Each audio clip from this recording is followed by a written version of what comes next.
Over the last few months, the world has gone through an incredible amount of hurt and change, and on a scale that none of us have ever seen before.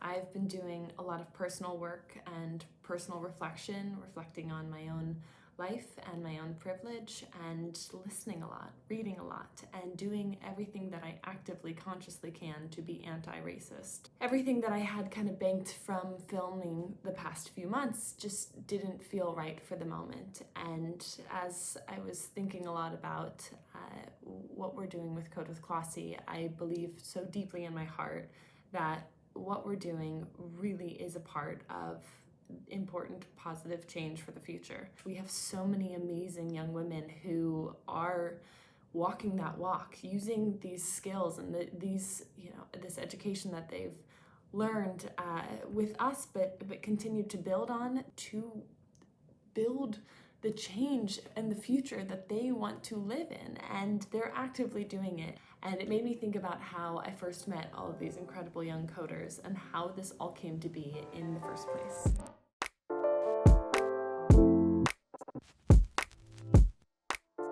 So it all started when I was taking a class. I saw firsthand just how transformative the skills of being able to code were in people's lives and people's careers. And I also saw firsthand just how huge the gender disparity was in technology. It just felt wrong and it was unacceptable, and I didn't understand why that was the reality. At the time, I had a social media following that was growing, and I felt a real opportunity with that and a responsibility with that to do something that could actually point those followers in a direction that could be positive and impactful to their life, beyond just saying, buy this, wear this, do this, look like this. Learn this is what I wanted to shout from the rooftops. And some people did try to drag me because I made the mistake of just key smashing for an Instagram, and it wasn't actually like writing lines of code. I was just literally doing this. And people were like, you don't actually know how to code. And I was like, duh! I promise I really have been taking lessons for the past 5 years. Fast forward to 2015, I started Kode With Klossy, and we started it with a scholarship for 21 girls to learn how to code with me. For those 21 scholarships, we had thousands more applications. It was amazing to kind of see that response, to see thousands of girls from around the country and really around the world apply for this scholarship. I didn't realize necessarily that there would be as much interest and as much of an appetite for this as there was. Fast forward to 2016, we had 80 scholarships in 3 cities across the United States. And it felt so amazing to continue to kind of grow this. And so I just got this overwhelming kind of response of appreciation and gratitude from these scholars of just how much this opportunity was meaningful and impactful in their lives. We continued to kind of stay in touch with them and hear about all that they were going on to do, continuing to just be trailblazers and tech setters in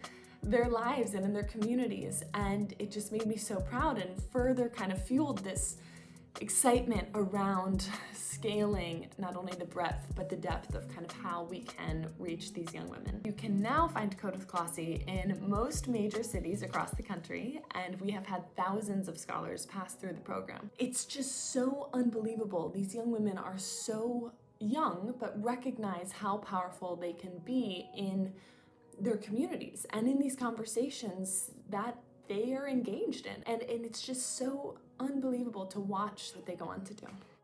Okay, so let me tell you about some brilliant scholars, including Sophia, who joined Kode With Klossy for our inaugural 2016 camp in LA. There are so many things to point to about the work that she's done, but perhaps one of the most impressive is her most recent app, Read On.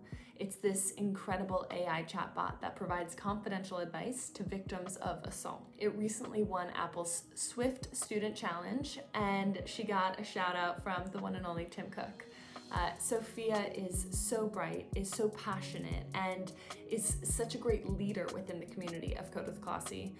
It's been amazing to watch her grow over the last 4.5 years. Another superstar scholar is the one and only Alexis. Alexis joined the Kode With Klossy community in 2017 and has truly paved her own path in the world of tech. In her freshman year at NYU as a computer science major, Alexis is taken to TikTok to gather a powerful following of young women.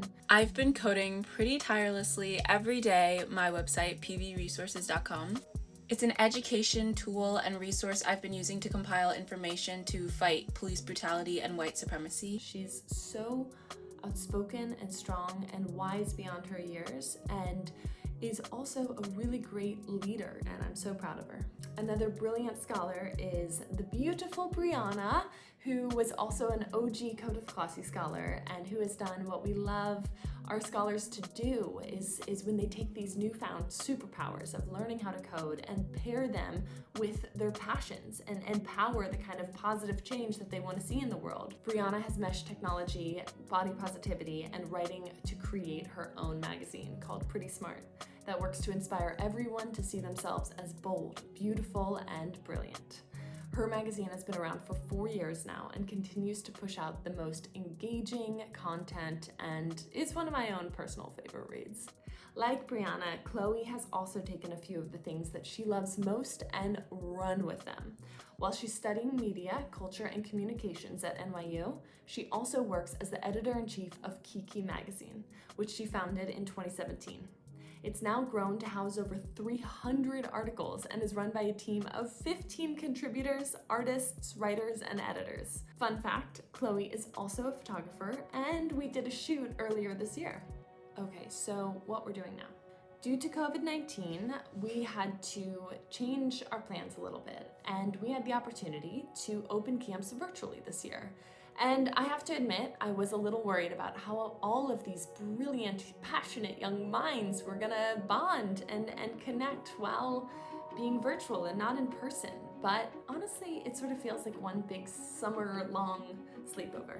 I am so happy that I was able to work with everybody and meet a lot of new girls who are just as enthusiastic about it too. I'm just so proud to be a part of it. I'm so grateful I've gotten to attend this camp and meet all of you amazing girls. We still managed to bond pretty well over Zoom, even though we've never met each other in person. I had so much fun with you guys. And I am so excited to make more memories with you guys. I just hope we all stay friends after this. I'm actually in a pitch party right now watching scholars present their projects to one another and kind of talk about what they want to build and how they're going to build both the front end and back end of it. Scholars zoom into class for 2 weeks and still produce the same insanely professional level of work that they did when camps were in real life. We're only about halfway through camp, but we have already seen so many impressive projects like Empower You, Help Yemen 7, Know Your Representatives, Menstrual Mythbusters, United Neurodiversity, and so many more. I meant what I said about every scholar doing incredible things. I feel like a proud big sister, but even just learning to build a website or an app is a major accomplishment. So check back soon for more updates on the impressive work of our scholars, and I can't wait to keep you posted on all the great things that they continue to do.